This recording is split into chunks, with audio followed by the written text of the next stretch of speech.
मित्रों, आज शक्तिदायिनी माँ मनसा देवी के पवित्र मंदिर में नवरात्रों के इस अवसर पर आज दूसरा नवरात्रा है। मुझे भी माँ के दर्शन करके उनकी कृपा मिली है। मैं आज इस अवसर पर कुछ कार्यक्रम जो इस मंदिर परिसर में ही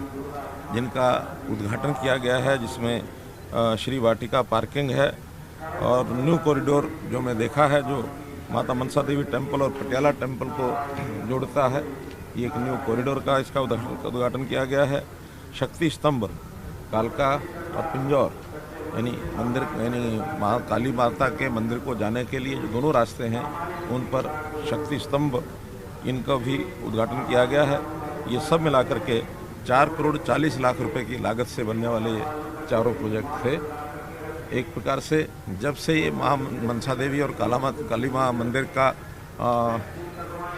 सरकार ने अधिग्रहण किया है, टेकओवर किया है, तब से मैं देख रहा हूँ कि 1991 से लेकर के आज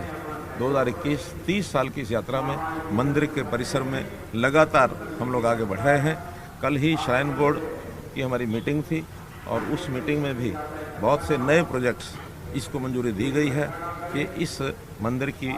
एक प्रकार से किस प्रकार से ख्याति बढ़े, कैसे यहाँ विकास के काम पूरे हों, सामाजिक सेवा के कामों के प्रति भी यहाँ पर बहुत से प्रावधान ये किए गए हैं। एक बात जो मुझे आज कहनी है कि माँ शक्ति देवी जो मनसा देवी शक्तिपीठ है, इनके जब दर्शन करने के लिए आते हैं तो ज़रूर मन में कुछ इच्छा होती है कि हरियाणा प्रदेश की किस प्रकार से लोगों की सेवा की जाए, कैसे भलाई हो, लोक हित में हम अपनी सरकार को कैसे चलाएं। माँ ने आज मुझे कहा कि हर एक को शक्ति प्रदान करती हूँ, मैं आपको भी शक्ति प्रदान करती हूँ, समाज को भी करती हूँ। तो मुझे आभास हुआ कि पिछले दिनों में एक मेरे से बयान दिया गया और वो बयान वास्तव में आत्मरक्षा के नाते से वो दिया गया था, जिसमें उसको बहुत प्रचारित किया जा रहा है कि मुख्यमंत्री ने लठ उठाने की बात कही है। वो किसी के प्रति दुर्भावना के कारण से नहीं कही गई है, आत्मरक्षा के कारण से कही गई है। फिर भी हमारे कुछ किसान नेता, कुछ आंदोलनकारी लोग, उनको वो रास नहीं आया है और उन्होंने जगह जगह उसका विरोध करना शुरू किया है। अब माँ मनसा देवी जो शक्तिदायिनी शक्तिपीठ है, उन्होंने जो विश्वास दिलाया है कि वो सबकी रक्षा करेगी, तो मैं सबसे पहले तो उन किसान भाइयों को जिनको इसका थोड़ा कष्ट पहुंचा है, उनके लिए बताना चाहता हूं कि मैं उस बयान को वापस लेता हूं, क्योंकि मैं नहीं चाहता कि हरियाणा में किसी प्रकार की कोई लॉ एंड ऑर्डर की स्थिति बिगड़े, शांति भंग हो। आखिर तो शांतिपूर्वक तरीके से आंदोलन करना सबका अपना अधिकार है, वो करें, लेकिन इतना ही है, एक सीमा से आगे किसी को नहीं बढ़ना चाहिए, किसी को चोट नहीं पहुँचानी चाहिए, किसी की गाड़ी नहीं तोड़नी चाहिए। अगर ये सब होता है तो एक तरफा बातें चलना भी ठीक नहीं है। इसलिए जहां मैं अपने उस बयान को वापस लेता हूं, मैं माँ शक्तिदायिनी मनसा देवी शक्तिपीठ को आराधना करता हूं कि सबको सद्बुद्धि दे और हरियाणा में एक शांतिपूर्ण माहौल बने, क्योंकि हम लोग हमेशा सरकार के नाते किसानों के हित में लगातार सोचते रहते हैं। इस बार वर्षा ज़्यादा हुई, उस वर्षा के कारण से फसल का खराबा हुआ, हमने स्पेशल गिरदावरी के ऑर्डर दिए और जैसे ही गिरदावरी की रिपोर्ट तैयार होती है, हम उन सब किसानों को जिनको बीमा कंपनियां कंपनसेशन नहीं देंगी, उनको हरियाणा सरकार कंपनसेशन देगी। अभी जैसे प्रोक्योरमेंट का भी सीज़न है, इसमें भी वर्षा के कारण से कुछ कठिनाइयां आई हैं, उनको भी हम लगातार हल कर रहे हैं। हम लोग गरीब परिवार, चाहे वो किसान हो, मजदूर हो, दुकानदार हो, कोई भी हो, ऐसे गरीब परिवारों के लिए जो मुख्यमंत्री अंत्योदय परिवार उत्थान योजना,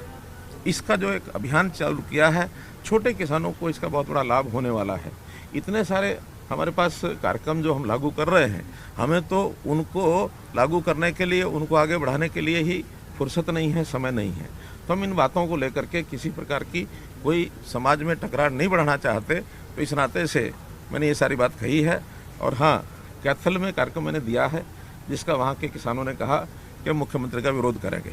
मेरे बयान वापस लेने के बाद भी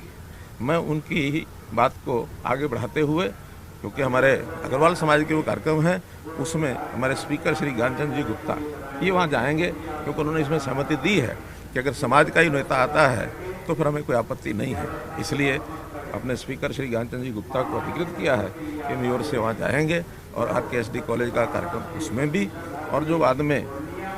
युवा अग्रवाल सभा के द्वारा जो कार्यक्रम किया गया उसको भी अटेंड करेंगे और मेरी ओर से भी उनको जाके शुभकामना देंगे। यही बात आपके सामने मैंने रखी। कहते हैं कि मां मनसा देवी के दर्शन मात्र से जो है मनोकामनाएं पूर्ण हो जाती हैं। आपने आज ये अपना बयान वापस लेकर फिर से साबित कर दिया है कि जनता ही आपके लिए सर्वोपरि है। आपको लगता है सर जिस तरीके से विपक्ष जो है घेर रहा है बार बार बीजेपी के विधायक या मंत्रियों को, क्या आपके जो आपने बयान दिया है उसको वो पॉजिटिवली लेंगे? मुझे लगता है कि माँ मनसा देवी शक्तिपीठ उनको भी सद्बुद्धि देगी और निश्चित रूप से वो इसके ऊपर विचार करेंगे और इस प्रकार की चीज़ों को समाज में एक शांति बनाए रखने के लिए, लॉ एंड ऑर्डर की स्थिति को बनाए रखने के लिए हमारी मांगें हो सकती हैं, हम उसको शांतिपूर्ण तरीके से रखते रहें, कोई टकराव न बढ़े, इसी नाते से हमको सबको इसका पालन करना चाहिए। सवाल मेरा एलनाबाद का था, ये बयान आपने बताया काफ़ी प्रशंसनीय बात है, लेकिन एलनाबाद चुनाव को लेकर जिस तरह अब कल बीजेपी के कैंडिडेट ने भी अपना नामांकन भर दिया है, अगर कांग्रेस और इनेलो की बात करें तो जाट उम्मीदवार मैदान में उतारा, लेकिन बीजेपी को अभी अपने नॉन जाट अच्छा है कि आज इस परिसर में हम राजनीतिक बात न करें, समाज के प्रति सद्भावना, समाज की शांति बनी रहे, आपस में मिलजुल करके रहें, और चुनाव जहाँ तक है लोकतांत्रिक एक तरीका होता है, उसके अंदर एक व्यवस्था बनाई गई संविधान के द्वारा, उसी अनुसार सब लोग व्यवहार करें। और मैं समझता हूँ मेरी इस बात के कारण से अब गुस्सा जो उनके मन में था वो कहीं ना कहीं कम होगा, यही मेरा एक प्रकार से माँ के चरणों में प्रार्थना है।